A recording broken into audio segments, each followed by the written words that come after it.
Hey, welcome back. Little bit of good news on the market front here.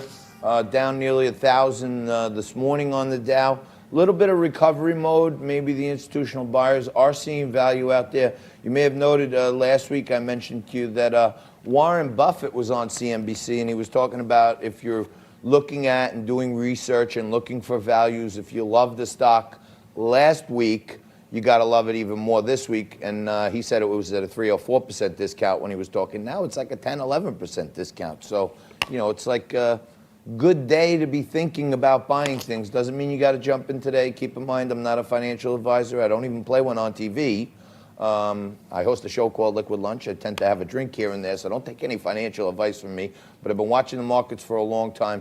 I want to see the Dow close above 25 and change today. That'll make me feel okay. Below 25, I'm scared what might happen Monday, but we'll keep our eye on that. Somebody who knows a little bit about the markets and knows a heck of a lot of being a patriot and an American, Matt Kuchera, joins us now. He's an Air Force veteran. He's also, Matt's not with us right now. Okay, we're waiting for Matt Kuchera.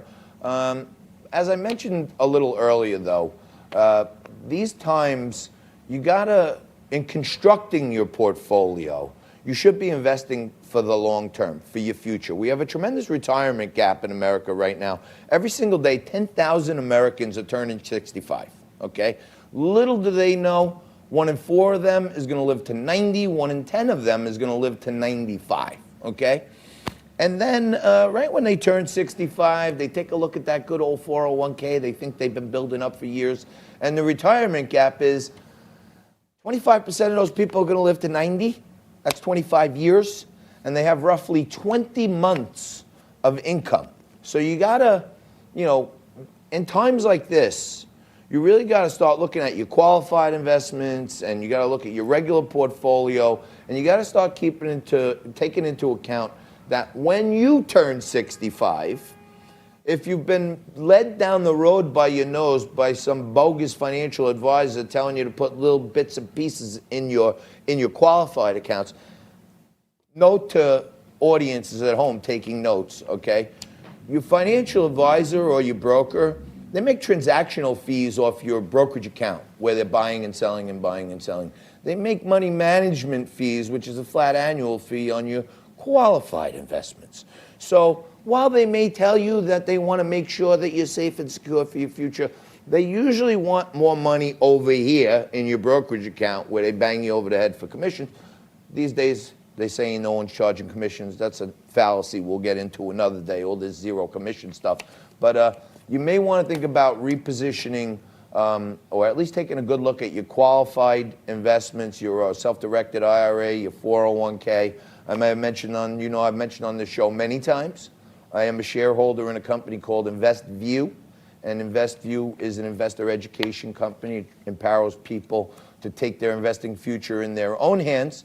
And InvestView has a really cool product that thousands and thousands of their distributors, 35,000 distributors around the world, are presenting to people. It's called Apex. It's an equipment leasing program where just for like 15 grand, you can get a long-term leaseback program where you can earn $500 a month for the next 5 years. $30,000 over 5 years is back in your hands, and that's approved for qualified investments. So if you want to know more about that, of course, check out InvestView, look at the Apex program, or you can email me, jt@liquidlunchtv.com. If you want some more information, I'll happily fill you in on that. We do have Matt Kuchera now. Matt is an Air Force veteran, also a vice president at JP Morgan. Hey, Matt, thanks for joining us today. Really appreciate it. So I know there's a lot you want to talk about. You've been out there, God bless you, protecting our freedoms and liberties here as a member of our fighting men and women of the armed forces. But now you're over there on your lofty perch at JP Morgan.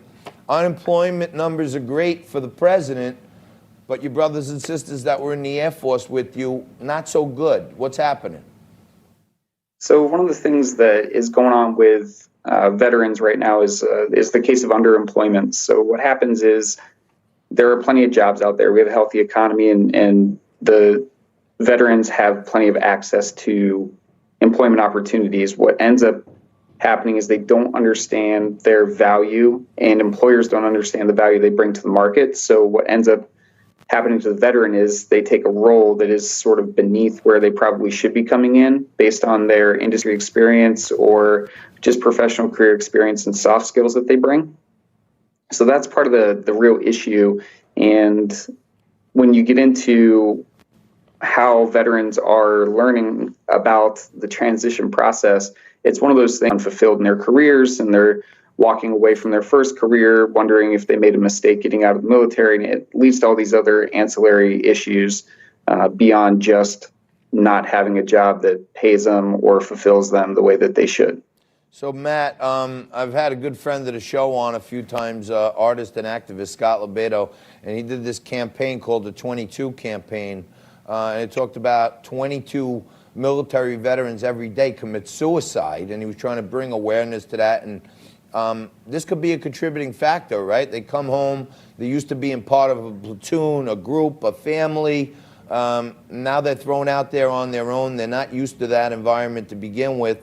And then they're finding these jobs that they're overqualified for, going home and getting even more depressed about it. So what is our government and our military, like Veterans Association, what are they doing for training and vocational to help these soldiers that fought for our freedoms?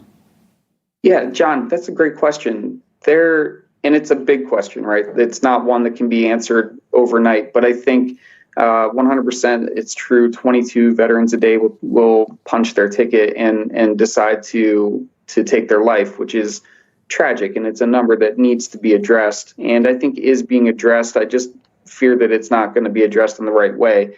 The underemployment aspect of it will definitely play a role in the depression or the lack of feeling like you're fulfilled as a veteran. You're walking away, as you said, from a group of people who, to your left and to your right, are willing to sacrifice their own life for you. And you go out into the civilian world alone and away from that demographic and that group of folks that you had this camaraderie and bond with. Wow. Yep, go ahead. So yeah, before I let you go, I want to shift gears and switch over to your other role in life over at J.P. Morgan. Sure. What are you thinking about what's happening here? I think investors in particular, should stay calm. I think the fear, fright, and hysteria about this corona is a lot bigger than what's really happened. I think it's overly affecting the markets. What are your macros on this? You know, I'm more in the IT field for J.P. Morgan. It's one of those things that, in my opinion, though, I would tell you that the market tends to react to this stuff anyways, right? So it's more of a fear thing, and investors are going to always jump at that. But as far as that's my own personal opinion, speaking as a JP Morgan investor, I can't really do that because I'm part right. of that. Right. Well, look, I appreciate all you did for all of us in protecting our freedoms, and appreciate you shining the spotlight on what's happening on the employment front to your brothers and sisters from the armed forces. Thanks so much for joining us, Matt. Really appreciate it. Thanks. Appreciate it. So that's Matt Kuchera. And, while we hear the employment numbers are amazing, and they are, Donald Trump is averaging about 180,000 new jobs a month since he's been in office. Barack Obama over 8 years was averaging about 102,000. So we're doing about 80% better than Barack Obama was doing on the job front, but it still appears we've got a little fissure there between the macro jobs front and the military veterans. We got to do something about that. We got to do something for our sponsors right here, and you got to watch them. Otherwise, you're not going to see Liquid Lunch anymore. We're going to take a quick break, and we're going to come back with more news of the day right after this.